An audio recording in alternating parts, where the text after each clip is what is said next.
മൈക്കൊന്ന് താത്തി പിടിക്കട്ടെ എല്ലാവരും. ന്യൂസ് ഏഷ്യാനെറ്റ് മൈക്കൊന്ന് താത്താം.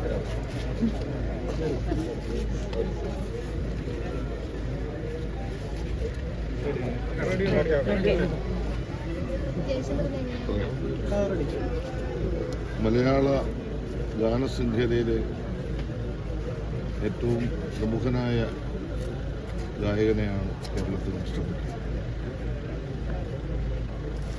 ഭാവ ഗാനരംഗത്ത് വ്യത്യസ്തമായ തലത്തിൽ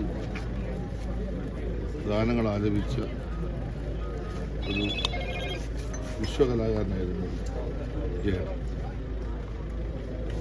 മന്ത്രിയായതിനു ശേഷം അദ്ദേഹത്തെ നിരവധി പ്രാവശ്യം നേരിൽ കാണുന്നതിനും സംസാരിക്കുന്നതിനും അദ്ദേഹത്തിൻ്റെ സ്വരമാതിരി കേൾക്കുന്നതിനുമുള്ള ഭാഗ്യം ലഭിച്ചു. ഞാൻ മന്ത്രിയായതിനു ശേഷമാണ് ബഹുമാനപ്പെട്ട മുഖ്യമന്ത്രി അദ്ദേഹം മലയാള സിനിമയ്ക്ക് നൽകിയ സമഗ്ര സംഭാവനയെ അംഗീകരിച്ചുകൊണ്ട് സാംസ്കാരിക വകുപ്പ് ജെ.സി. ദാനിയേൽ പുരസ്കാരം അദ്ദേഹത്തിന് തിരുവനന്തപുരത്ത് കോവിഡിൻ്റെ ഒരു പ്രധാന വ്യാസനദി ഘട്ടത്തിലാണ് ചേട്ടൻ നേരിട്ടെത്തി പുരസ്കാരം ഏറ്റുവാങ്ങി.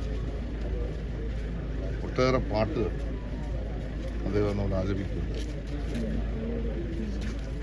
നമ്മുടെ സിനിമാ രംഗത്തെ അതുല്യ പ്രതിഭകളായി ഗാനരംഗത്ത് നമ്മൾ പറയപ്പെടുന്ന യേശുദാസും ജയചന്ദ്രനും ഒരു കാലഘട്ടത്തിൽ മലയാള സിനിമയെ ലോകത്തിൻ്റെ മുമ്പിൽ അവതരിപ്പിച്ച രണ്ട് മഹാവ്യക്തിത്വങ്ങൾ. അദ്ദേഹം നൽകിയ സേവനങ്ങൾ, സംഭാവനകളെ ഞാൻ ഈ അവസരം ഓർക്കുകയാണ്. എനിക്ക് അദ്ദേഹത്തെ കൂടുതൽ പരിചയപ്പെട്ട മനസ്സിലായ കാര്യം ഹൃദയശുദ്ധിയുള്ള, വളരെ എളിമയുള്ള, എല്ലാവരുടെയും മുമ്പിൽ വളരെ പുഞ്ചിരിയോടെ സമീപിക്കുന്ന ഒരു വ്യക്തിയായിരുന്നു. അതിനുശേഷം ചില ചടങ്ങുകളിലും അദ്ദേഹത്തോടൊപ്പം ഞാൻ പങ്കെടുത്തു.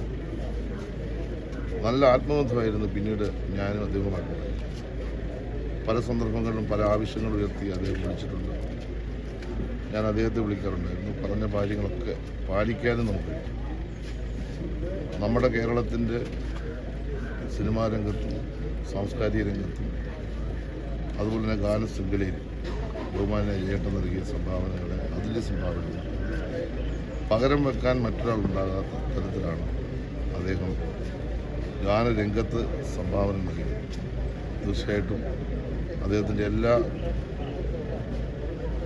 തരത്തിലുമുള്ള സിനിമാ രംഗത്ത്, ഗാനരംഗത്ത് പ്രവർത്തനങ്ങൾക്ക് ഗവൺമെൻറ്റിൻ്റേതായ എല്ലാ അംഗീകാരങ്ങളും കൊടുക്കാൻ കഴിഞ്ഞു.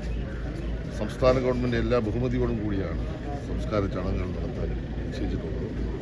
അദ്ദേഹം ചെയ്ത എല്ലാ സേവനങ്ങളെയും സംഭാവനകളെയും ഈ അവസരം ഓർത്തുകൊണ്ട് സംസ്ഥാന ഗവൺമെൻറ്റിന് വേണ്ടി അതുപോലെ തന്നെ സാംസ്കാരിക വകുപ്പിന് വേണ്ടിയുള്ള അനുശോചനവും ദുഃഖവും ഈ അവസരത്തിൽ അറിയിക്കാനാണ്.